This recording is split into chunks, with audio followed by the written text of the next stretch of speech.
Dans les milieux où l'on parle constamment du péché et où un légitime amour de soi est traité d'orgueil coupable, vous pourrez constater un dénigrement du corps et même une aversion pour le corps, profondément enracinée. On n'imagine pas que les adeptes d'une telle théologie puissent s'inscrire à un club sportif. Et ne parlons pas de leçons de danse. Et pourtant, la gymnastique, la danse peuvent aider considérablement à se faire une image positive de son corps et à surmonter le genre de névrose dont nous parlons. La gymnastique, surtout la danse, le chant et tous les arts où le corps est l'instrument d'une expression de soi ont une grande valeur thérapeutique.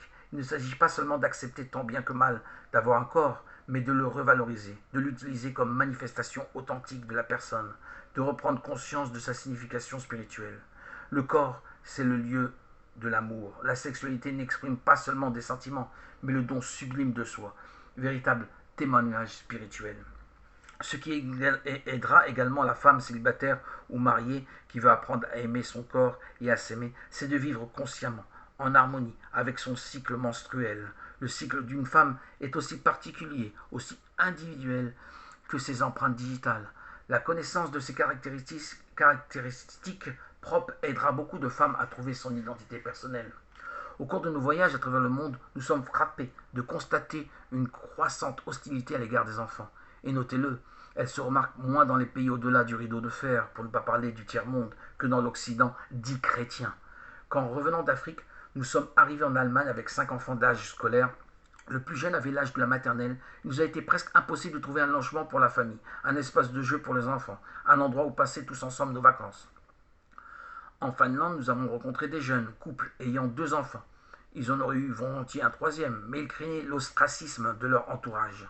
Aux États-Unis également, nous avons vu des mères qui se sentaient coupables parce qu'elles étaient enceintes pour la 3e fois.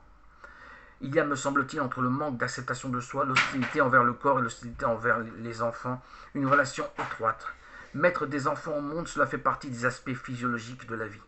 Qui n'est pas en bonne relation avec son corps trouvera difficile d'être en bonne relation avec ce fruit de son corps, l'enfant. Je me demande s'il n'y a pas là une des plus profondes racines du problème de l'avortement.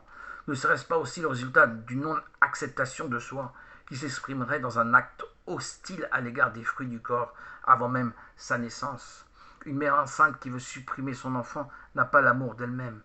N'est-ce pas pour cela précisément qu'elle agit de façon égoïste?